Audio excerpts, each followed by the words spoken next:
If you are getting Roblox error code 600 and the message says, you created or used an account to avoid an enforcement action taken against another account, you're not alone. Many Roblox players are reporting this in Reddit discussion and community forums. This is usually an experience level ban, meaning the game itself has blocked your account. First thing, make sure you're using the correct account. Many players found they accidentally joined from an old or alternate account and instantly got error 600.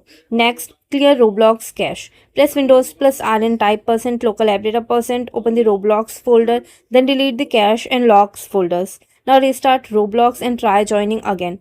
Many users said this fixed false detection issue instantly. Still getting the error? Try logging out of Roblox completely, close Roblox, log back into your account, then relaunch the experience. Now important, this is not usually a server error.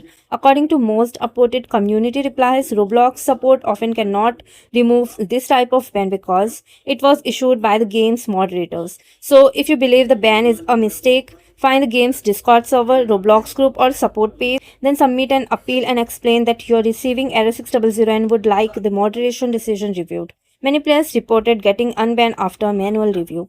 Try this one by one, and if it's a false positive, an appeal is usually the fastest path back into the game. Bye bye.